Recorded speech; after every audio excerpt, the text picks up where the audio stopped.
Bonjour et bienvenue à votre info.tvc Express de ce mardi 6 avril. On est de retour du grand congé pascal. Il fait beau dehors. Tout va bien dans le meilleur des mondes. La COVID est terminée. Non, c'est pas vrai, malheureusement. En plus, il y a un point de presse en même temps que nous aujourd'hui. Hein? Donc, vous êtes sûrement en train d'écouter M. Legault à la place de nous écouter nous, mais vous allez nous réécouter plus tard, j'imagine, sur Internet, sans problème, notre site Web. On commence tout de suite avec les cas de COVID aujourd'hui. Donc, en date du 6 avril, ce qui a été confirmé par le 6 du Bas-Saint-Laurent à 11 h ce matin, c'est qu'il y a 19 nouveaux cas dans le Bas-Saint-Laurent pour un total de 2181. Durant le week-end, 2 nouveaux décès sont survenus pour un total de 32. Mes sympathies à toutes les familles qui sont touchées. Nous avons maintenant dans le Bas-Saint-Laurent 327 cas actifs. Et près de 400 cas de variants ont été répertoriés dans le Bas-Saint-Laurent jusqu'à ce jour, 6 avril. Dans la Matapédia, 0 nouveaux cas, donc toujours 57 cas, moins de 5 cas actifs. Donc, on est reparti sur le bon bord, on va dire. Il y a des cas de variants qui ont été confirmés dans la Matapédia. Par contre, vu qu'il y en a moins de 5, on ne peut pas savoir le nombre exact. Soyez toujours prudents à la maison, on applique toujours les consignes, on fait toujours la distanciation sociale, le 2 mètres. Donc, comme je vous ai dit en ouverture, il y a un point de presse de M. Legault qui se fait en même temps que nous à 5 heures ce soir sur les autres réseaux. Espérons qu'il ne nous remettra pas en confinement total. On n'a eu aucune fuite. Il n'y a eu aucune fuite de Québec dans les médias aujourd'hui. Donc, difficile de savoir à l'heure où on se parle ce qui a été annoncé, ce qui s'annonce en même temps que nous. Donc, à suivre. S'il y a des nouvelles extrêmement importantes, ne vous inquiétez pas. On vous reviendra demain avec un résumé du point de presse. Sinon, ça sera dans les nouvelles de vendredi, de notre émission de vendredi. On parle d'ailleurs d'ouvrir la vaccination aux malades chroniques et aux travailleurs essentiels puisque on a su en fin de semaine qu'il y a plusieurs doses qui allaient se perdre à Montréal parce que la majorité des 65 ans et plus est vaccinée. Donc, on pense à ouvrir à plus large la vaccination. Et le docteur Christian Dubé, le ministre de la Santé, Christian Dubé, est sorti dans les médias aujourd'hui pour demander à ce qu'on ne niaise pas quand il y a un cas de COVID ou il y a une suspicion de quelqu'un qui pourrait avoir la COVID, de fermer les commerces et les lieux de travail qui sont encore accessibles, donc qui ne sont pas en télétravail, immédiatement où il y a un doute qu'il y aura un cas de COVID. Il ne faut pas niaiser avec ça. Les variants, c'est de plus en plus dangereux et ça se propage à une vitesse folle.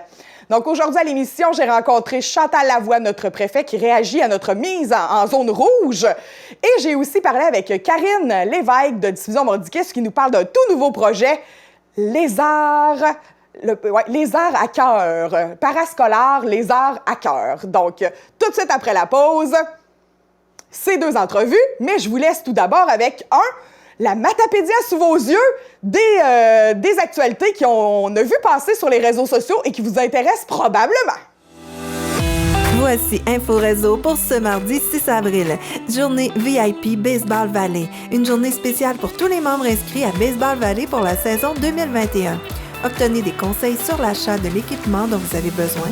Obtenez des items gratuits à l'achat de certains articles et essayez chaussures, gants et pantalons en toute sécurité.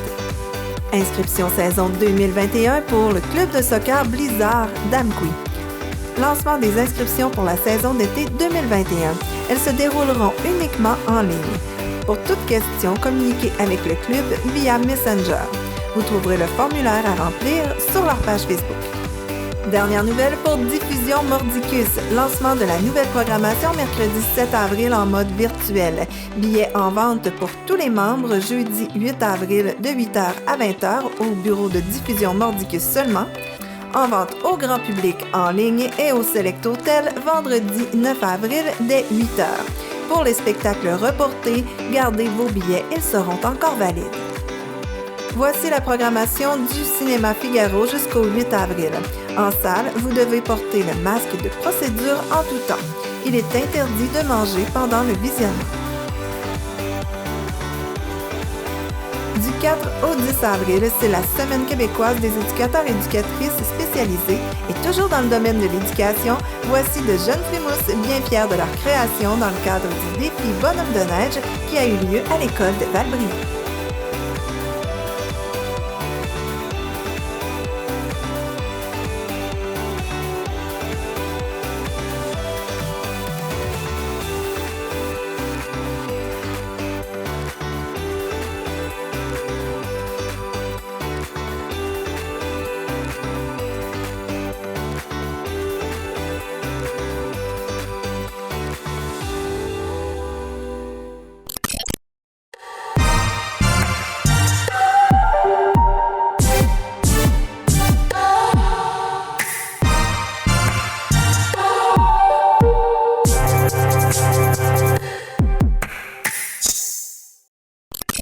Je suis en compagnie de Chantal Lavoie, notre préfet pour la MRC de la Matapédia. Bonjour Chantal! Bonjour. J'ai envie de te demander comment ça va? Aujourd'hui, ça va pas si mal. Je te dirais que, un peu comme tout le monde, hein, des jours, ça va mieux, d'autres jours, c'est moins. On vit vraiment au jour le jour. Hein? Puis, c'est sûr que la température joue, mais il y a tout le reste aussi. Là, en effet. C'est sûr que c'est pas facile. Hein? C'est des jours, c'est des semaines, des mois, ça fait un an là, que c'est pas facile. Puis je pense que justement, il faut essayer de regarder vers l'avenir puis de rester positif là-dedans. Mais c'est pas facile. On va se le dire. En effet, ça joue beaucoup sur le moral de tout le monde. Là, le soleil s'en vient, là, le printemps, j'ai l'impression que ça va nous faire du bien. Oui, bien, ça va peut-être occasionner d'autres choses aussi. Fait qu'il faut être... oui, je pense, mais il faut garder le moral, il faut rester positif. Je pense que le meilleur s'en vient. On voit, là, si on prend l'état de la situation actuellement aussi, là, il y a vraiment une vague importante. On est inquiet. On le voit, là, il y a eu du reconfinement qui se fait un peu partout. C'est sûr que c'est inquiétant tout ça, mais en même temps aussi, ben, si on continue de le faire bien, les mesures comme on le fait depuis le début, je pense que j'arrête pas de le dire, la population a été numéro 1 là-dessus. Puis les premiers qui en bénéficient de ces belles mesures-là puis de ces règles-là, c'est nous autres. C'est notre territoire, c'est nos gens qui n'ont pas eu beaucoup d'infections et tout ça. Donc, il faut poursuivre ça. Puis, avec le soleil, ben, ça va nous rendre plus légers. On va pouvoir faire des activités extérieures davantage, le jardinage qui s'en vient. Donc, je pense qu'effectivement, il faut regarder en avant puis dire ce qui s'en vient va être meilleur pour tout le monde. Ben oui, parlons-en d'ailleurs du reconfinement puis des mesures. Là. La semaine dernière, on a eu encore un coup sur la tête. Nous, la Matapédia, qui sommes de très bons soldats, on va le dire. Hein? On est une population quasi exemplaire là, partout au Québec. Là. On se maintient. On n'avait pas eu beaucoup de cas, 50 depuis un an. C'est quand même très bon. Puis là, on a eu un orange foncé, un rouge pâle. Qui était la couleur, effectivement, hein, la couleur, on le voit de plus en plus, les couleurs, c'est tout. C'est mélangeant, c'est complexe. Je le disais, puis là, tu parles du reconfinement en zone rouge qu'on a vécu la semaine dernière. 15 jours avant, on était en orange, puis on revendiquait des assouplissements parce que, justement, on disait, ben dans notre communauté, on n'a pas eu beaucoup de cas, ça va bien. La région voisine, qui est la Gaspésie, tombait en jaune. On se disait, ben, et 15 jours après, on s'aperçoit, la montée de cas dans l'ouest du territoire du Bas-Saint-Laurent. Donc, tout un revirement avec les variants, l'arrivée des variants qui sont beaucoup plus contagieux, qui ont des effets aussi chez les gens de façon importante. La vaccination qui est arrivée. Fait qu'on voit que ça couvre une actualité. On en parle toujours dans les médias, c'est pas pour rien, c'est parce que ça bouge tout le temps, il y a toujours plein de choses. C'est sûr qu'avec l'arrivée des variants sur le territoire, les revendications ont été calmées, on va le dire comme ça. dans le but, parce que j'ai vu au niveau de la population aussi, parce que je sollicite les gens pour voir un peu qu'est-ce qu'ils pensent de tout ça, parce que mon rôle, c'est d'être le porte-parole aussi de la population, des organisations et tout ça, fait que je veux bien le faire aussi. Des fois, personnellement, on a le goût d'être plus fâché, fait qu'on prend le temps de se calmer puis d'analyser tout ça pour être le bon porte-parole, porter le bon message. Je voudrais que, là, 15 jours, mon message d'assouplissement, c'était vraiment un message qui venait du cœur de la population. Mais la semaine dernière, c'était plus mitigé. Les gens étaient beaucoup plus divisés. Plusieurs étaient vraiment craintifs de la nouvelle vague. On sait aussi que la vaccination est débutée, mais dans Matapédia, on est le dernier territoire à avoir débuté cette vaccination-là. Fait que nos gens sont pas vaccinés encore beaucoup. Fait que ça apporte beaucoup d'inquiétude chez la population. Donc, je pense que le message que je livre depuis ce temps-là, ben, c'est d'essayer effectivement de se rallier puis de continuer nos efforts. Par contre, j'ai vraiment été très touchée, je vais le dire comme ça, en voyant le rouge puis l'orange, on l'a vu. Il n'y avait pas une grosse différence, on ne l'a pratiquement pas. Mais psychologiquement, il y avait vraiment un poids important. De changer de région, là, de couleur, ça amenait psychologiquement quelque chose. Puis, je ne veux pas le passer sous silence, nos restaurateurs ont eu un coup plutôt difficile aussi. Je sympathise avec eux, puis j'invite la population à les encourager au service pour aller chercher de les commandes à emporter parce que ces gens-là avaient préparé, puis même nous, hein, les gens, on avait réservé dans nos restaurants pour aller fêter, célébrer, sortir un peu, mais tout ça est tombé à l'eau en fin de semaine. Donc, c'est sûr que nos restaurateurs, eux, avaient préparé des provisions pour faire face à cette musique-là, puis j'ose même pas imaginer les pertes qu'il y a eu par rapport à ça. Donc, c'est important de les soutenir là-dedans, puis je sais que c'est pas un gros apport, mais je pense qu'on est tous très chaleureusement avec eux dans tous ces moments difficiles-là. Il y a d'autres petites affaires aussi, mais je vous dirais, comme je dis, en tout cas, les résultats, au moins dans Matapédia, les efforts sont couronnés de succès pour une chose. On est rendu maintenant à 57 cas. Est-ce qu'il y a des variants, Chantal? T'es-tu au courant? Il y a des variants. Ce qu'on a comme information, là, puis écoutez, on n'a pas beaucoup d'informations privilégiées, là, mais on a quelques informations qu'effectivement, il y aurait des variants sur tous les territoires de MRC dans le Bas-Saint-Laurent. On le sait, hein, on a des gens qui circulent, on ne peut pas empêcher complètement. On essaie d'éviter la circulation même entre MRC, mais des fois, c'est impossible. Entre autres, on prend notre personnel de la santé qui, des fois, peut voyager d'un établissement à un autre. Mais l'important, qu'on suit bien les consignes puis que il arrive un événement malheureux, hein, qu'un test positif, c'est de rapidement isoler les gens autour. Puis ça, c'est important aussi de rester isolé quand on a des choses aussi, quand on a un diagnostic. Là.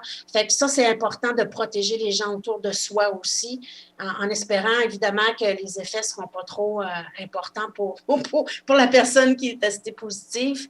Jusqu'à maintenant, en tout cas, il y a quand même eu des décès dans le Bas-Saint-Laurent aussi. Fait que c'est un peu, faut rester alerte, je pense, vigilant.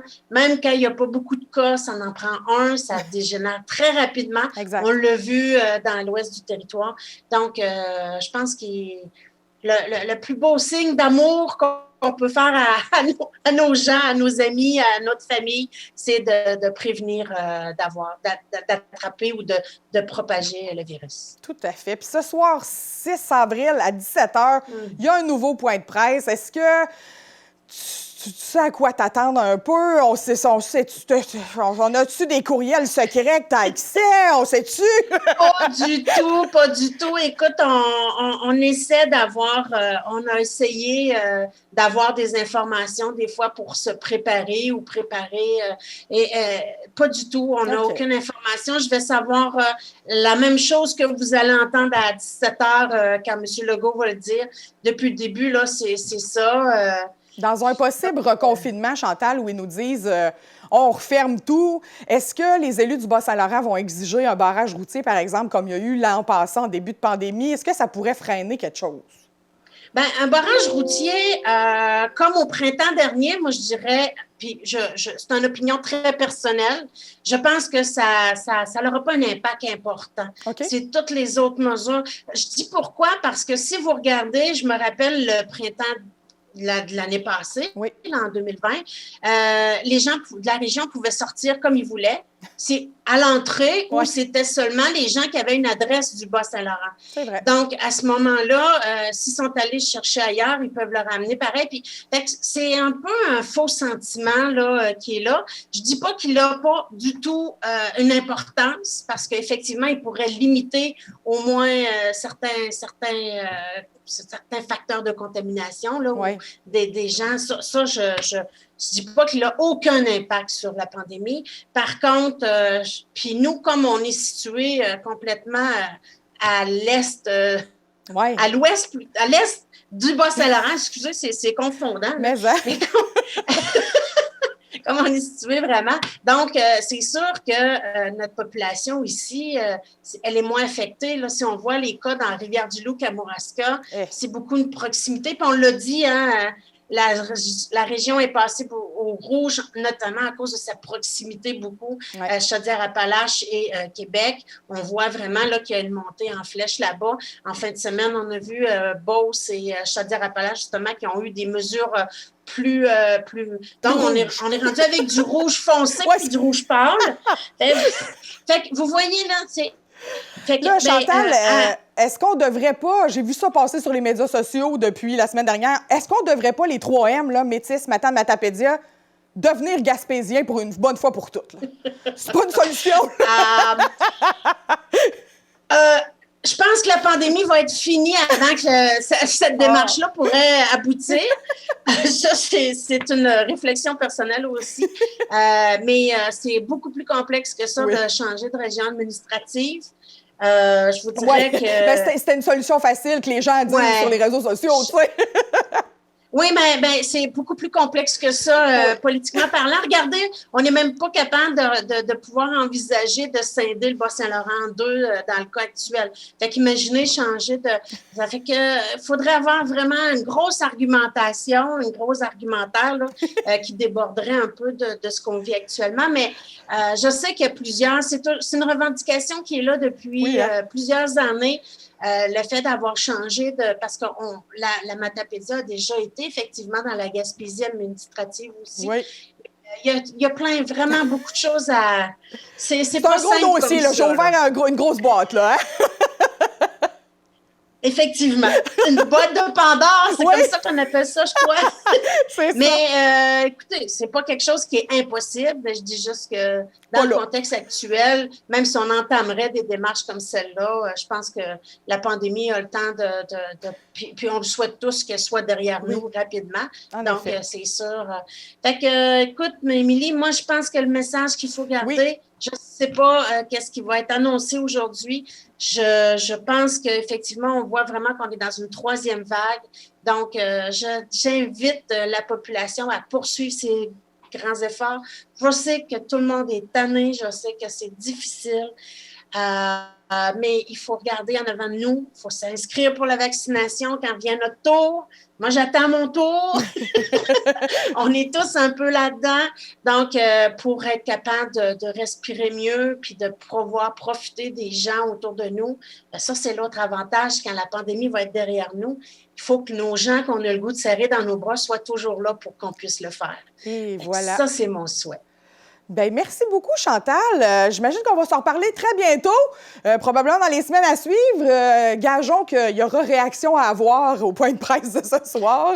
Bien, effectivement. Puis de toute façon, comme on dit, on poursuit aussi avec notre cellule matapédienne qui se réunit aux 2 semaines. Fait que, évidemment, s'il y a quelque chose de particulier aussi, tu peux m'appeler, mais je peux t'appeler aussi, puis on garde contact. C'est important de le faire, effectivement, au bénéfice de nos gens, évidemment. Exact. Bien, merci beaucoup, Chantal. Passe une très belle journée jusqu'à 5 heures. Oui. Bonne journée. Après ça, on verra. Plutôt positive. En tout cas, je ne sais pas si je devrais, mais Personnellement, j'ai pas vu vraiment que la situation s'est détériorée, mais évidemment, les impacts de Pâques, on va les voir dans une semaine ou deux. Ah oui, hein? Mais d'après ce que j'entends, d'après ce que je vois dans le Bas-Saint-Laurent, normalement, en tout cas, je ne m'attends pas à ce qu'il y ait des annonces qui viennent nous confiner davantage, à moins que ce serait un confinement général là, de tout l'ensemble du Québec. Là, ça, je ne suis pas dans le secret. Mais déjà là, quand on est dans un confinement général, c'est vraiment plate, je l'avoue. Mais au moins, tout le monde est au même niveau. Ouais. Ça fait un petit peu moins de difficulté à comprendre tout ça parce que la dernière fois, j'étais tout mêlée moi-même là, avec les villes, avec des mesures spécifiques. Puis c'est très complexe. Là. En effet, ça devient de plus en plus compliqué. Donc, on va essayer d'aider tout le monde à bien comprendre ça aussi. Exact. Ça va être notre but oui, ça sera de nos petites rencontres aussi. Mais merci beaucoup, Chantal. Passe une belle journée, puis on se reparle très bientôt. Bonne fête de journée.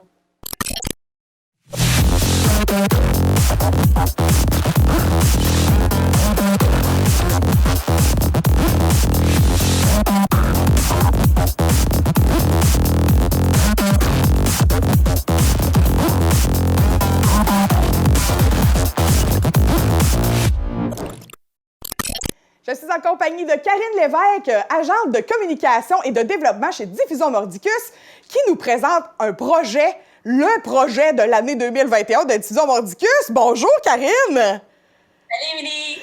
Là, écoute, moi, là, quand c'est sorti, ça, j'ai les arts à cœur, mais le nom, c'est...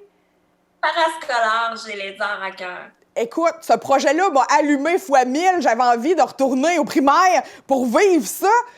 Présente-nous donc ça, ce beau projet que Diffusion Mordicus vient de lancer.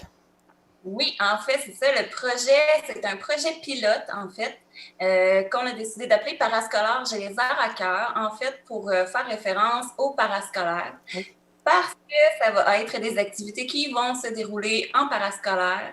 C'est des activités qui vont toucher les centres de la petite enfance, les garderies subventionnées, le préscolaire, le primaire, le secondaire, le cégep.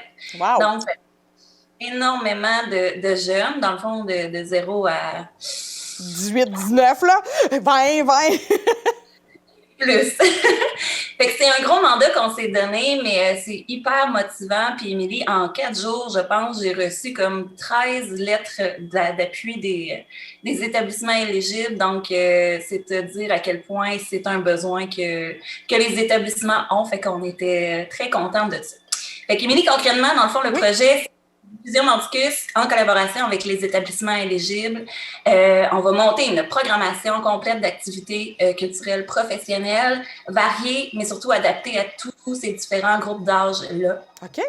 Exemple, comme quoi, comme activité culturelle? Ça peut prendre toutes les formes. Ça peut, en fait, ce qu'on veut le plus, c'est que ça touche à toutes les disciplines artistiques possibles. Et autant que possible, ce qu'on aimerait, c'est que ça soit offert en complémentarité avec un spectacle offert à la salle Jean Cossette, soit en scolaire, soit en familial. Ou, je te parle d'un spectacle, ça pourrait être aussi une exposition qu'on ferait dans l'espace culturel Guy Leclerc aussi. C'est quelque chose de possible.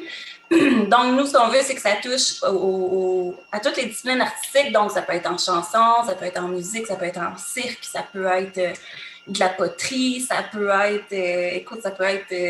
n'importe quoi, de la sculpture sur bois, n'importe quoi. Des cours de DJ, ça peut être vraiment de la danse. Des cours de télé, peut-être? Ben, pourquoi pas? OK, puis est-ce que c'est toi, Karine, qui va être experte dans toutes ces affaires-là? C'est toi qui vas nous donner tout ça? Non, vraiment pas, puis tu voudrais pas ça non plus. Ben non, en guitare, tu dois être sûrement bonne. Là. Je me débrouille. Non, en fait, on va approcher des artistes et artisans professionnels, donc qui font ça dans la vie, c'est leur métier. On va les approcher des artistes, des artisans de la Matapédia, mais de partout ailleurs dans la province, dans le fond. On va vraiment les mettre de l'avant. On veut utiliser leur expertise pour nous créer des ateliers clés en main pour ces jeunes-là qu'on va aller faire directement dans les établissements. Donc, ça pourrait être en classe, au gymnase. Mais donc, c'est en parascolaire, c'est pas durant les heures de cours. OK. Voilà. Ça fait partie, ces signatures là, de votre projet. Là. C'est vraiment en parascolaire. Fait que c'est sous base volontaire. Les jeunes s'inscrivent. Oui. OK. Mais ça peut être dans le cadre des activités d'un service de garde, par exemple. Ça peut inclure les journées pédagogiques. Okay. Non, c'est ça. Ça peut être dans les ateliers, tu sais, sur l'heure du midi, dans les activités parascolaires ou après l'école. Ou c'est ça. OK. Mais, puis, est-ce que ça commence là? Est-ce que... Non, OK. Donc, pour septembre 2021? C'est ce qu'on vise. Moi, dans le fond, je vais commencer, là, d'ailleurs, l'appel de candidature aux artistes va être lancé aujourd'hui. OK. Donc, j'invite les gens, les artistes intéressés par le projet, à déposer leur candidature. Puis, si vous avez besoin d'aide, je suis là aussi, vous pouvez me contacter, il n'y a pas de problème, je vais vous aider dans le dépôt de votre candidature. Mais donc, ça part aujourd'hui. Puis, les gens au 30 avril pour soumettre leur candidature. Puis aussi, Émilie, ce qui est important de dire, je vais sortir aussi un offre d'emploi là, demain. Cette semaine? Je vais être plus safe. Parce que je cherche des médiateurs. Bien, je ne cherche pas des médiateurs. Je cherche des personnes qui souhaiteraient agir comme médiateurs culturels. Donc, nous, on va former ces gens-là. Fait que je ne demande pas une formation en médiation culturelle. On va former ces ressources-là. Mais qu'est-ce que la médiation culturelle, Karine? La médiation culturelle, comment te dire? C'est une personne qui va mettre en lien une œuvre avec le public ou un artiste avec le public. C'est quelqu'un qui va rapprocher les deux, si tu veux. OK. Donc, cette personne-là, en fait, il y aurait comme responsabilité d'accompagner les artistes justement dans les établissements participants pour accompagner l'artiste, voir est-ce que ça se passe bien et faire le lien entre les artistes et les participants. Donc, en fait, en gros, ce qu'on demande, c'est sûr que si vous avez des connaissances en culture, ça serait bien. Mais si vous avez seulement qu'un intérêt, c'est déjà bien. Ben oui. Ce qu'on demande, c'est votre curriculum vitae puis une lettre d'intérêt. Fait que ça, à suivre sur les médias sociaux de Diffusion Morticus. Et là, j'ai vu dans le communiqué que vous avez un porte-parole de la mort pour ce projet-là. Hein? C'est Daniel Coutu, le magicien, qui n'a aucun lien de parenté avec Michel, entre autres. On va le dire. Il n'y a aucun conflit d'intérêt là-dedans. Donc, Daniel Coutu a décidé d'être porteur de ce beau projet. Oui, puis il a vraiment accepté tout de suite. Là, il a vraiment trouvé ça le fun. Puis c'est quelque chose qui lui parle beaucoup. Lui-même, je pense, étant plus jeune, là, ça s'est révélé, ça, à l'âge scolaire, son intérêt pour la culture. Fait que ça lui parle énormément. Puis oui, on est vraiment content qu'il ait accepté parce que il s'apprêtait à tourner là, Famille Magique là, ici Radio-Canada Télé prochainement. Là, fait que c'est quelqu'un d'assez occupé, mais il nous a dit écoute, je peux pas dire non. Fait que il est embarqué là-dedans. On est très, très content de l'avoir. Fait que gageons qu'il y aura peut-être des ateliers de magie quelque part dans le beau projet parascolaire. On sait pas. On sait pas. Donc, à suivre dans les écoles en 2021, 2021, 2022 et les années futures. Merci beaucoup. C'est vraiment un top projet. Vous avez des partenaires financiers qui vous appuient. Le milieu scolaire est derrière vous, les CPE aussi. Super, ça. Gageons qu'on va s'en reparler de ça. Ah oui, certainement. Je vais avoir plein d'autres choses à te dire. Ben merci beaucoup, Karine. Merci à toi. Bye. Informatique Bar-Est est responsable de l'entretien du matériel informatique de votre TVC. Informatique Bar-Est, vente et réparation d'ordinateurs, services commercial et résidentiel. 418-629-INFO. Et voilà, c'est ce qui conclut notre émission d'aujourd'hui. Merci beaucoup d'avoir été des nôtres. Ne manquez pas l'édition d'1 heure info.tvc vendredi 17h. D'ici là, je vous souhaite une belle semaine sous le soleil. On se revoit vendredi.